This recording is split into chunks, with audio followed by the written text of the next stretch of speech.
أما بعد فأعوذ بالله من الشيطان الرجيم بسم الله الرحمن الرحيم واعتصموا بحبل الله جميعا ولا تفرقوا صدق الله العظيم وصدق رسوله النبي الكريم ونحن على ذلك لمن الشاهدين والشاكرين والحمد لله رب العالمين۔ بارگاہ رسالت مآب صلی اللہ علیہ وسلم میں بلند آواز سے درود پاک کا نذرانہ پیش کریں۔ اللہم صلی علی سیدنا ومولانا محمد معدن الجود والکرم منبع العلم والحلم والحکم وبارک وسلم صلاة وسلام علیک یا رسول اللہ صلی اللہ تعالی علیہ وسلم۔ نبی اور آل نبی کی بارگاہ میں حصول برکت کے لیے ایک مرتبہ اور پڑھ لیں صلی اللہ علیہ نبی وآلہ صلی اللہ علیہ وسلم صلاة و سلام علیک یا سیدی یا حبیبی یا رسول اللہ صلی اللہ علیہ وسلم۔ سیدی سرکار اعلیٰ حضرت الشاہ امام احمد رضا خان محدث بریلوی علیہ رحمت و رضوان ارشاد فرماتے ہیں، سونا جنگل رات اندھیری چھائی بدلی کالی ہے۔ سونا جنگل رات اندھیری چھائی بدلی کالی ہے، سونے والوں جاگتے رہیو چوروں کی رکھوالی ہے۔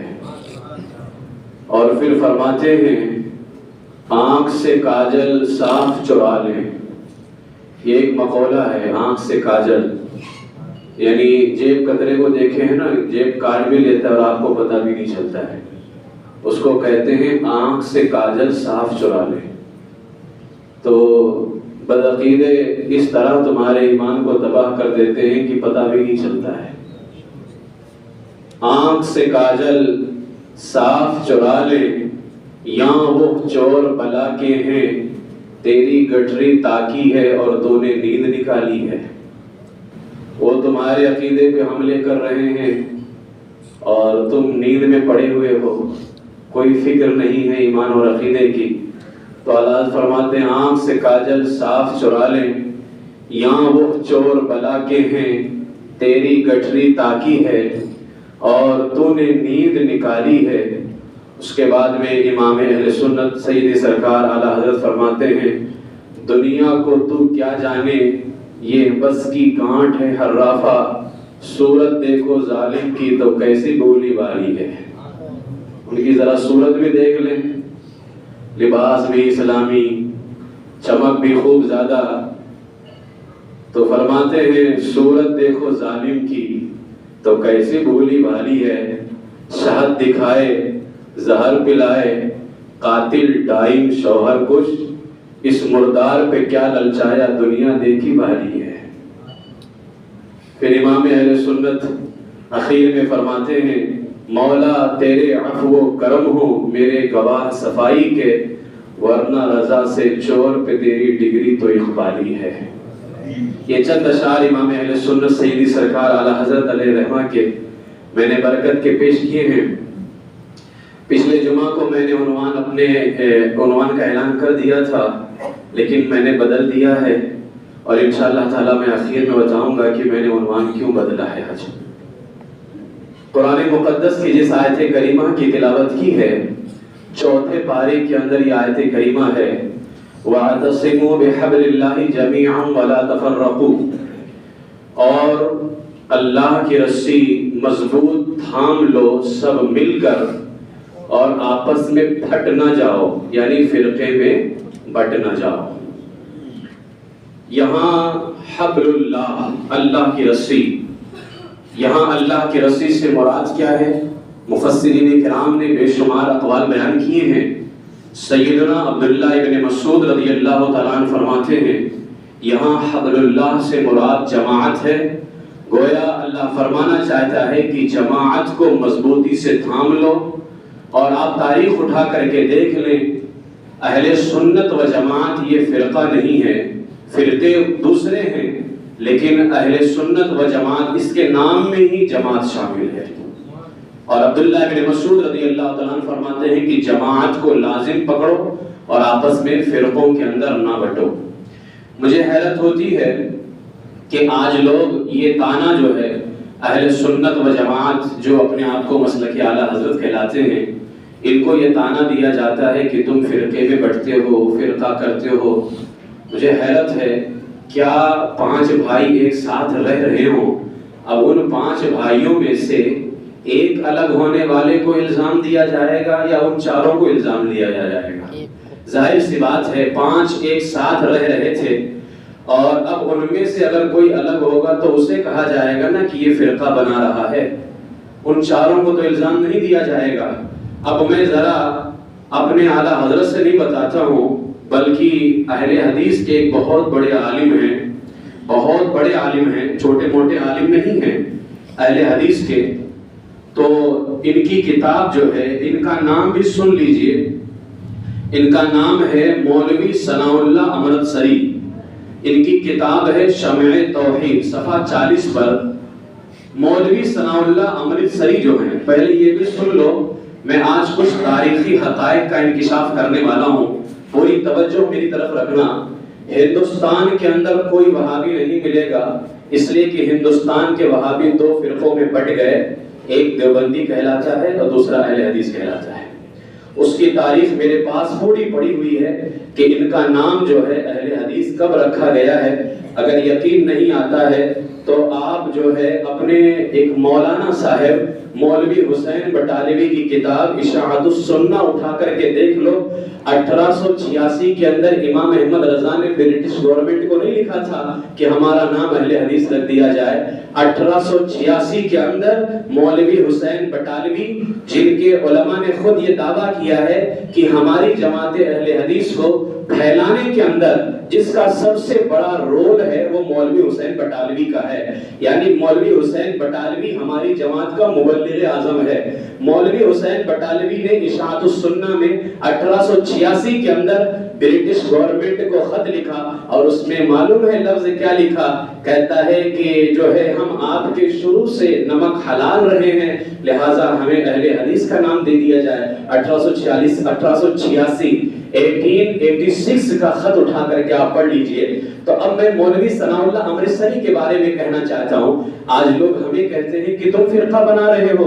میرے عزیزو، ہم نے فرقہ بنایا ہی نہیں ہے، ہم تو چاہتے ہیں کہ ہمارے ساتھ مل کر کے رہو، آؤ، لیکن ہم تمہارے ساتھ اسی وقت ملیں گے جب کہو گے یا رسول اللہ، سبحان اللہ۔ ہم تمہارے ساتھ اسی وقت ملیں گے جب کہو گے یا علی، ہم تمہارے ساتھ اسی وقت ملیں گے جب کہو گے یا شیخ عبد القادر جیلانی شیخ اللہ۔ ہم نہیں ملنے والے تمہارے ساتھ۔ اب ذرا سنیں، شمع توحید مولوی ثناء اللہ امرتسری، میں اس کے الفاظ پڑھ رہا ہوں۔ مولوی ثناء اللہ امرتسری نے لکھا، امرتسر میں، اب یہ امرتسر کا رہنے والا تھا، امرتسر کے بارے میں کیا کہہ رہا ہے؟ کہتا ہے امرتسر میں مسلم آبادی غیر مسلم آبادی کے برابر ہے، مسلم نان مسلم یعنی ہندو، تو مسلم آبادی جو ہے امرتسر کے اندر یہ نان مسلم کے برابر ہے۔ جتنی آبادی مسلمانوں کی ہے، مسلم کی ہے، اتنی ہی آبادی نان مسلم کی ہے۔ وہ کہتا ہے 80 سال پہلے، اب یہ کیا کہہ رہا ہے؟ کہتا ہے 80 سال پہلے تقریباً سب مسلمان اس خیال کے تھے۔ کس خیال کے تھے؟ آج لوگ کہتے ہیں نا یہ ان کا خیال یہ ہے، ان کا خیال یہ ہے، دیوبندی کا خیال یہ ہے، اہل حدیث کا خیال یہ ہے، بریلوی کا خیال یہ ہے، کس کا خیال سچا مانا جائے؟ تو اب مولوی ثناء اللہ امرتسری کیا کہہ رہا ہے؟ 80 سال پہلے تقریباً سارے مسلمان اس خیال کے تھے جن کو آج کل بریلوی حنفی کہا جاتا ہے، سبحان اللہ، یعنی بریلوی حنفی خیال کے ہی تھے۔ ہم نے کہا امام احمد رضا تمہاری عظمتوں پہ قربان جائیں، تم نے وہ دیا ہے جو غریب نواز نے عطا فرمایا، سبحان اللہ، سبحان اللہ۔ سب مسلمان اسی خیال کے تھے جن کو حنفی بریلوی، اور آج ہمیں بریلوی کہا جاتا ہے۔ یہ مولوی ثناء اللہ امرتسری کہتا ہے۔ مجھے بتاؤ نا الگ کون ہوا ہے؟ ہم ہوئے ہیں یا وہ ہوئے ہیں؟ جو الگ ہوا اس کو الزام نہیں دیتے ہو، اور جو ایک کرنے کی کوشش کر رہا ہے اس کو الزام دیا جا رہا ہے۔ ایک ہوں گے لیکن آؤ بارگاہ رسول میں استغاثہ پیش کرو ہمارے ساتھ، بارگاہ رسول میں ہاتھ اٹھانے کو جائز کرو، تب ہم تمہارے ساتھ ایک ہوں گے۔ ہم اللہ کے نام پر ایک ہوتے ہیں، لیکن اس اللہ کے نام پر ایک ہوتے ہیں جو اللہ کو ماننے والا رسول اللہ کو بھی مانتا ہو۔ یہ میں نے ایک حقیقت رکھی ہے۔ تو آج ایک سوال جو ہے بہت سارا ہمارے ذہنوں کے اندر آتا ہے کہ یار مسلمانوں کے اتنے حالات خراب ہیں اور اس قدر فرقہ ہے، کوئی کسی کے خلاف لڑ رہا ہے، کوئی کسی کے خلاف لڑ رہا ہے، آخر وجہ کیا ہے کہ اتنے بڑے شدید اختلافات پائے جاتے ہیں؟ اتنا ایک بنیادی سوال ہمارے ذہنوں میں اٹھ کر کے آتا ہے کہ آخر مسلمانوں کو لڑا کون رہا ہے؟ مسلمانوں کو آپس میں جھگڑا کون کروا رہا ہے؟ مسلمانوں کو کون لڑا رہا ہے؟ تو بہت سارے حضرات اتنے منہ پھٹ ہوتے ہیں، منہ میں اصل میں کہتے ہیں نا جس کی زبان میں کھجلی ہو جاتی ہے بغیر بولے اس کو سکون ملتا ہی نہیں ہے، سیدھا کہہ دیتے ہیں کہ بریلوی لوگ لڑا رہے ہیں۔ تو میں صرف چند حقائق سامنے رکھتا ہوں، بس یقین کے ساتھ میں کہہ رہا ہوں، بخدا کہہ رہا ہوں، اگر تم کو تاریخ کا علم ہوتا نا، کیونکہ جو انسان تاریخ جانتا ہے وہی صحیح فیصلہ کرتا ہے، جس کو پتہ ہی نہیں ہے بس صرف ڈھول تاشے گانے بجانے میں رہ گئے، تمہیں تاریخ کا پتہ ہی نہیں ہے اور منہ پھاڑ دیا کہ یہ بریلوی فرقہ کر رہا ہے، بریلوی لڑا رہا ہے۔ آؤ ذرا میں کچھ تاریخی حقائق رکھتا ہوں آپ کے سامنے۔ 1822 آج کتنا چل رہا ہے؟ 2023 نا، آج سے 201 سال پہلے، آج سے کتنا؟ 201 سال پہلے۔ یہ تاریخ اٹھا کر کے پڑھ لینا، ہر جگہ موجود ہے۔ پہلے محنت کرو، نہ ملے پھر میرے سامنے آ کے گھٹنا موڑو، پھر میں تم کو بتاؤں گا، کیونکہ تم آ کر کے ہار مانو گے تبھی میں اتنا محنت میں تمہارے لیے نہیں کر رہا، اپنے لوگوں کے لیے کر رہا ہوں۔ پہلے خود ڈھونڈو آپ۔ 1822 سے پہلے ہندوستان میں کوئی اختلاف نہیں تھا۔ ابھی میں نے آپ کے سامنے پیش کیا نا مولوی ثناء اللہ امرتسری کا، سب کس خیال کے ماننے والے تھے؟ جس کو آج حنفی بریلوی۔ اب ظاہر سی بات ہے جب ایک ہی خیال تھا تو جھگڑا کیسے ہوگا؟ جھگڑا تو یہی ہو رہا نا کہ خیال الگ ہو گیا ہے۔ اور اہل حدیث کے عالم خود اقرار کر رہے ہیں کہ سب مسلمان جو تھے اس خیال کے تھے جن کو حنفی بریلوی کہا جاتا ہے۔ ہم بھی تم سے کہتے ہیں حنفی بریلوی بن جاؤ، ہم سینے سے لگا لیں گے آپ کو، بن جاؤ آپ۔ تو ہندوستان میں کوئی اختلاف نہیں تھا، کوئی جھگڑا نہیں تھا، صرف ایک فرقہ تھا، شیعہ۔ یہ تو آپ کو معلوم بھی بہت پہلے سے، شیعہ سنی بس، باقی کچھ نہیں تھا۔ اب شیعہ کا مسئلہ ایسا تھا کہ اس کا سب کچھ الگ تھا، اس کی اذانیں بھی الگ، نماز بھی الگ، سب کچھ الگ، ان سے مسئلہ ہی نہیں ہمارا، بالکل الگ ہے یہ۔ لیکن جو ہمارا لباس پہن کر کے گمراہ کر رہا تھا وہ مسئلہ ہے نا، خراب کر رہا ہے۔ شیعہ کا تو مسئلہ ہی بالکل الگ تھا، اور دو ہی تھے، ایک سنی ایک شیعہ۔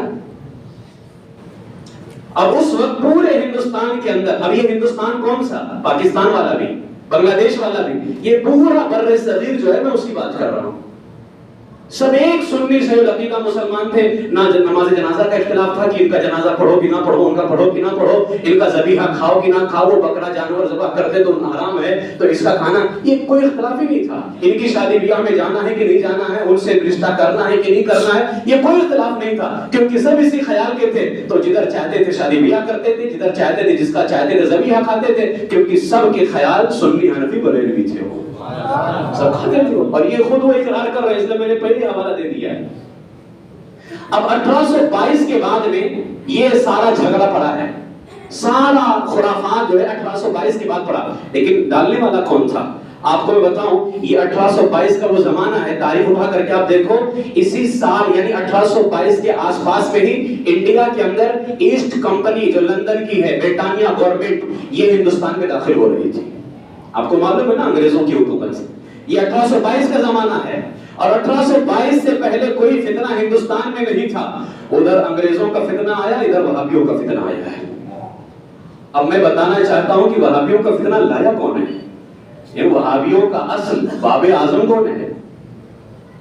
1822 کا یہ زمانہ ہے جب ہندوستان میں انگریز داخل ہو رہا تھا، اور 1822 سے پہلے ہندوستان میں کوئی فتنہ نہیں تھا، کوئی جھگڑا نہیں تھا، سب کے خیال سنی حنفی بریلوی کی تھے۔ ایک مختصر تاریخ میں آپ کے سامنے پیش کرتا ہوں۔ رسول پاک علیہ السلام کے بعد سے لے کر کے پہلی جنگ عظیم سے دوسری جنگ عظیم تک، یعنی 1917 سے لے کر کے 1924 تک خلافت عثمانیہ قائم تھی۔ 1917 یعنی 1917 سے لے کر کے 1924 تک، 1924 تک کے یہ خلافت عثمانیہ قائم تھی۔ اب یہ خلافت عثمانیہ جو اس وقت قائم تھی، اس کو خلافت عثمانیہ کے نام سے جانا جاتا ہے، اس وقت اس خلافت سے یہود و نصارہ گھبرایا کرتے تھے۔ دنیا بھر میں کہیں بھی مسلمان کو تکلیف ہوتی تو خلافت سے آواز اٹھتی تھی، کوئی رسول اللہ کی شان میں گستاخی کرتا فوراً خلافت سے آواز اٹھتی تھی۔ یعنی خلافت عثمانیہ یہ پوری دنیا کے مسلمانوں کی رہنمائی کر رہی تھی اس وقت. اب جتنے بھی یہ انگریز تھے یہ چاہتے تھے کہ اس خلافت کو ختم کر دیا جائے, خلافت عثمانیہ کو, اس لیے کہ جب تک خلافت عثمانیہ کو ختم نہیں کیا جائے گا ہمارا کام آسان نہیں ہو سکتا ہے. اس کام کے لیے انہوں نے پلاننگ کی. پلاننگ کیا کی؟ جاسوس تیار کیے اور جاسوسوں کو مسلمانوں میں پھیلایا گیا. اب میں جو بات کہنے جا رہا ہوں, ایک بہت بڑا جاسوس ہے, یعنی جاسوسوں کا سردار جو تھا, اس کی ڈائری جنگ عظیم میں پکڑی گئی. اس ڈائری میں اس نے ساری باتیں لکھی ہوئی تھی. جو انگریز چاہتے تھے کہ فتنہ ہو, وہ ساری باتیں اس نے ڈائری میں لکھی ہوئی تھی اس جاسوس نے, اور وہ جاسوس کا نام تھا ہمفرے. یہ آج یہ جو ڈائری جو اس کی پکڑی گئی تھی وہ پوری مارکیٹ میں کتاب کی شکل میں آ چکی ہے, ہندی میں بھی ہے, انگریزی میں بھی ہے, اردو میں بھی ہے, لے کر کے پڑھ ڈالی ہے. اس میں ہمارے کسی بزرگ کا نام نہیں ملے گا, وہابیوں کا نام مل جائے گا. یہ میں نے پڑھا اس کے اندر. ہمفرے جو جاسوس تھا, جاسوسوں کا سردار, یہ خود کہتا ہے, اب میں اس کی باتیں آپ کے سامنے کہہ رہا ہوں, یہ کہتا ہے جب میں عرب پہنچا, کیونکہ یہ جاسوسوں کا سردار تھا فتنہ پھیلانے کے لیے, کہتا میں عرب پہنچا تو ایسے شخص سے ملاقات ہوئی جس سے مل کر مجھے لگا کہ اس بندے کے ذریعے میرا کام آسانی سے ہو سکتا ہے. یعنی میں جاسوسی کر سکتا ہوں, مسلمانوں میں اختلاف ڈال سکتا ہوں. اب ذرا دیکھنا کہ مسلمانوں میں اختلاف کون ڈال رہا ہے, وہ بریلی کا امام احمد رضا نہیں ہو. کہتا ہے میں جب اس بندے سے ملا عرب میں تو مجھے لگا کہ اس بندے سے میرا کام آسانی سے ہو سکتا ہے, انگریزوں کا اچھا مددگار ہو سکتا ہے, تو اب کوئی نہیں ہو سکتا سوائے اس بندے کے جس بندے سے میں عرب میں ملاقات کر رہا ہوں. وہ کہتا ہے میں نے جب اس بندے سے بات کی نا, عرب والے بندے سے, مجھے اندازہ لگا کہ یہ امام اعظم کو ہی برا کہتا ہے, چاروں اماموں کو برا کہتا ہے, اور اللہ کے رسول کے حوالے سے نظریہ صحیح نہیں رکھتا ہے. میں جان گیا کہ یہ بندہ کام کا ہے, یہ بندہ کام کا ہے. اور وہ ہمفرے جاسوس کہتا ہے میں برابر اس سے ملتا رہا, اس کو لالچ دیتا رہا, دنیا کی لالچ کہ میرا ساتھ دے تجھے حکومت نہیں دی جائے گی, حتیٰ کہ وہ میرے قابو میں آ گیا عرب والا بندہ, جو میں کہتا تھا وہی کرتا تھا. اب یہ کیا کہتا تھا؟ یہ وہی کہتا تھا جو گورنمنٹ, انگریزی گورنمنٹ کہتی تھی, انگریزوں کا جاسوس تھا. اور کہتا اتنا میرے قابو میں آ گیا کہ وہ بندہ اسلام کے خلاف بولنے لگ گیا, اسلام کے خلاف باتیں کرتا تھا. جانتے ہو کیا نام تھا اس کا؟ اس کا نام تھا وہابیوں کا سردار محمد ابن عبد الوہاب نجدی. یہ میں نہیں کہہ رہا, یہ ہمفرے خود کہہ رہا ہے. محمد ابن عبد الوہاب نجدی تھا جس سے ہمفرے نے ملاقات کی, اور وہ اللہ کے رسول کے بارے میں نظریہ غلط رکھتا تھا. عبد الوہاب جو تھے یہ بزرگ تھے, ان کا بیٹا جس کا نام محمد تھا, اس لیے لوگ نام محمد نہیں لیتے تو ابن عبد الوہاب کہتے, عبد الوہاب کا بیٹا. تو بیٹا گمراہ ہوا تھا, اور مزے کی بات تو یہ ہے کہ اس بیٹے کا رد خود باپ کرتا تھا. یہ رد کرنے سے منع کرتے, باپ جو ہے وہ خود رد کر رہا ہے. یہ نجد کا رہنے والا تھا, نجد کا. آج نجد آپ کو عرب میں نہیں ملے گا, اس لیے کہ اس نجد کا نام ریاض رکھ دیا گیا ہے, اس لیے کہ حضور نے فرمایا تھا یہاں سے شیطان کی سنگ ظاہر ہوگی, اور اس شیطان کو چھپانے کے لیے پورے نجد کا نام ہی بدل دیا گیا. اور میں بتاتا ہوں کہ اس نجد میں پیدا کون ہوا ہے. یہ عبد الوہاب نجدی وہاں پیدا ہوا تھا, نجد ابن عبد الوہاب, عبد الوہاب کا بیٹا وہاں پیدا ہوا. اب اس نے کیا کیا؟ ہمفرے نے اس کو تیار کیا فتنہ فساد برپا کرنے کے لیے. تو اس کا جو علاقہ تھا نا نجد, نجد کے اندر یہ فتنہ قائم کرتا تھا. جہاں مزار ملتا اس کو توڑنے کی کوشش کرتا تھا ابن عبد الوہاب, جہاں مزار ملتا توڑتا تھا. مجھے بتاؤ یہ فتنہ پھیلانا نہیں ہوا؟ اگر ہم مزاروں کو مانتے ہیں, غلط کرتے ہیں تو ہمیں چھوڑ دو نا, ہم غلط کر رہے ہیں نا, تمہیں کیا ضرورت ہے؟ لیکن وہ چاہتا تھا مسلمانوں میں اختلاف قائم ہو, تو اس علاقے کے لوگوں نے اس کو نجد سے نکال دیا. ابن عبد الوہاب کو نجد سے نکالا. پاس کے اندر ایک علاقہ تھا درعیہ نام سے, اس گاؤں میں گیا. اس علاقے کا درعیہ یہ بھی نجد کا ہی حصہ ہے, لیکن ہوتا ہے جیسے بہت بڑا شہر ہو, اگل بگل کچھ علاقے رہتے ہیں اس کے. تو درعیہ علاقے میں گیا, اس علاقے کا امیر کوئی اور نہیں تھا, ابن سعود وہاں کا امیر تھا. آج جس کے نام پر سعودی حکومت ہے, ابن سعود وہاں کا امیر تھا. اب یہ جاسوس کی مدد سے ابن عبد الوہاب جو ہے, ابن سعود جو حاکم درعیہ تھا, وہاں کا حاکم تھا, اس کے درمیان معاہدہ طے ہوا. ابن عبد الوہاب نجدی نے ابن سعود سے یہ معاہدہ طے کیا کہ یاد رکھ لو میرا ساتھ دو، میں انگریزوں کا ساتھ دے رہا ہوں، تم میرا ساتھ دو، لہٰذا اگر تم نے میرا ساتھ دیا تو ہماری یہاں پر حکومت ہوگی، لیکن ایک معاہدہ ہے۔ ابن عبد الوہاب نے کہا مذہب میرا ہوگا، یعنی جو میں دین کے بارے میں بتاؤں گا وہی تم کو رائج کرنا پڑے گا، نافذ کرنا پڑے گا، وہی تم کو آرڈر دینا پڑے گا، مذہب میرا ہوگا، تلوار تمہاری ہوگی۔ ابن سعود کی یعنی حکومت، آج دیکھ لو وہابیوں جو ہے مکہ مدینہ کا امام کون ہے؟ وہ وہابی ہے، اور وہاں کی حکومت کون ہے؟ ابن سعود کی حکومت ہے۔ یہ معاہدہ طے ہوا تھا ابن عبد الوہاب نجدی کے درمیان اور ابن سعود کے درمیان کہ مذہب میرا ہوگا، یعنی پورا دین ہمارا چلے گا اور حکومت تمہاری چلنے والی ہے۔ یہ معاہدہ طے ہوا۔ اب اس نے کتاب لکھی، ابن عبد الوہاب نجدی نے کتاب لکھی، کتاب التوحید۔ اس لیے میرے رضا نے فرمایا ہے وہابیوں کا پہلا استاذ ابن تیمیہ ہے اور دوسرا استاذ ابن عبد الوہاب نجدی ہے۔ کتاب لکھی کتاب التوحید۔ آج بھی یہ کتاب سعودی حکومت چھاپتی ہے اور اس کو تقسیم کرتی ہے۔ آپ کو معلوم ہے اس کتاب میں کیا کہا گیا؟ اس کتاب میں لکھا گیا یا رسول اللہ کہنے والا کافر ہے، اس کو قتل کر دینا چاہیے۔ یہ فتنہ کون ڈال رہا ہے؟ فرقہ کون پیدا کر رہا ہے؟ امام احمد رضا۔ امام احمد رضا تو کہتے ہیں غیظ میں جل جائیں بے دینوں کے دل، یا رسول اللہ کی کثرت کیجیے۔ اور یہاں کہتا ہے یا رسول اللہ کہنے والا کافر ہے، اس کو قتل کر دینا چاہیے۔ اتنا ہی نہیں، اب یہ جو میں دوسری بات کہنے جا رہا ہوں آپ کے رونگٹے کھڑے ہو جائیں گے۔ یار کوئی مسلمان کہہ سکتا ہے لیکن ہم تو مسلمان مانتے نہیں ہیں۔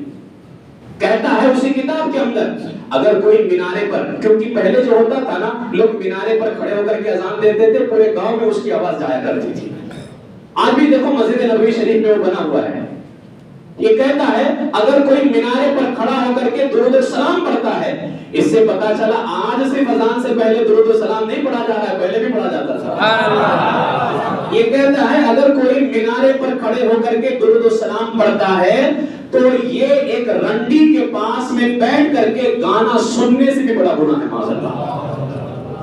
ہم نے کہا مبارک ہو تمہیں ایسے لوگ، اور ہمیں رسول اللہ مبارک ہو۔ اس لیے میرے اعلیٰ حضرت نے فرمایا ہم رسول اللہ کے جنت رسول اللہ کی، مبارک ہو تمہیں ایسے ہی لوگ جیسے کو تیسا ہی ملتا ہے۔ معاذ اللہ ان کا گانا سننا اسے پسند ہے، لیکن مینارے پر کھڑے ہو کر کے رسول اللہ الصلوۃ والسلام علیہ کا رسول اللہ کہنا پسند نہیں۔ لوگ ہمیں کہتے ہیں تم نے فرقہ بنایا۔ مسلمانوں میں لڑوایا کون ہے؟ مسلمانوں میں اختلاف کس نے پیدا کیا ہے؟ یہ ابن عبد الوہاب نجدی ہے جس نے پیدا کیا ہے۔ بہت سارے اس نے بکواسات کیے، بہت سارے بکواسات، مسلمانوں کو آپس میں لڑوایا۔ اسی درمیان اس نے فتویٰ دیا کہ آسمان کے نیچے جتنے لوگ ہیں سب کے سب مشرک ہو گئے اور ان کو قتل کرے گا وہ جنتی ہوگا۔ یہ فتویٰ سنی سے العقیدہ کے خلاف ہے۔ حدیث پاک میں میرے آقا علیہ السلام نے فرمایا ہے مسلمانوں پر شرک کا فتویٰ کون لگائے گا؟ وقت نہیں ہے ورنہ میں وہ حدیث پیش کر دیتا۔ میرے آقا علیہ السلام نے یہ بھی بتا دیا کہ مسلمانوں پر شرک کا فتویٰ کون لگائے گا؟ یہ وہ بندہ ہے جس نے مسلمانوں پر الصلاۃ والسلام علیک یا رسول اللہ پڑھنے والوں پر شرک کا فتویٰ لگایا اور کہا کہ ان کو جو قتل کرے گا وہ جنتی ہوگا، ماشاء اللہ۔ جب یہ فتویٰ دیا ایسا ہنگامہ ہوا، مزارات کو توڑا گیا، مسلمانوں کو شہید کیا گیا یہاں پر۔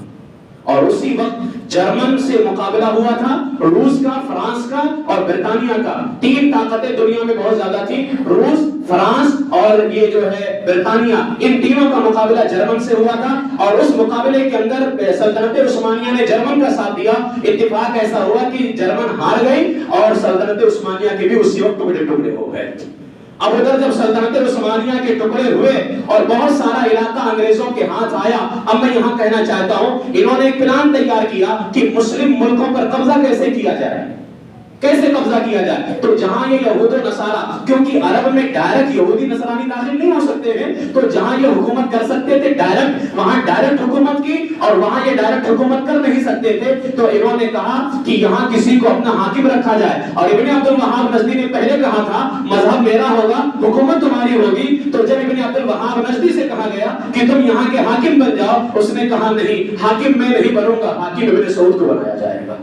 اسی وقت سے عرب کا نام حجاز مقدس تھا، جیسے بیت المقدس ہے ویسے اس کا نام حجاز مقدس تھا۔ لیکن اس بدبخت نے اتنا مبارک اور پاکیزہ نام ہٹا کر کے، جو نام رسالت مآب کے زمانے سے آ رہا تھا، اس نام کو ہٹا کر کے سعودیہ رکھا گیا وہاں کا نام۔ یہ ہے تاریخ وہاں کی۔ اس کے بعد میں یہاں پر نجدیوں کی حکومت آئی. جب ان نجدیوں نے وہاں حکومت کی ہے، اسلامی ملکوں پر حملہ کیا نجدیوں نے. میں آپ کو بتاؤں تاریخ ان کی، تاریخ اٹھا کر کے پڑھ لیں، سب موجود ہے. کربلا پہ حملہ کیا انہوں نے، امام حسین کے مزار شریف پر حملہ کیا ان نجدیوں نے. امام حسین رضی اللہ عنہ کے مزار مبارک کو شہید کر دیا. لڑانے کا کام امام احمد رضا نے کیا ہے، شہید کر دیا امام حسین کے مزار کو. اور کربلا شریف سے لے کر کے بصرہ تک کے ساری زمین کو لال کر دیا تھا سنی مسلمانوں کے خون سے. ان نجدیوں نے صحابہ کے مزار کو شہید کیا، مکے پر حملہ کر کے غلاف کعبہ جلا ڈالا، عورتوں کو قتل کر دیا، اور بچوں کو ان کے ماؤں کے سینے پہ لٹا کر کے ماؤں کو بھی اور بچوں کو ایک ساتھ ذبح کیا گیا. وہاں پر 3 لاکھ سنی مسلمانوں کا خون بہا ہے ان نجدی وہابیوں نے، 3 لاکھ مسلمانوں کا.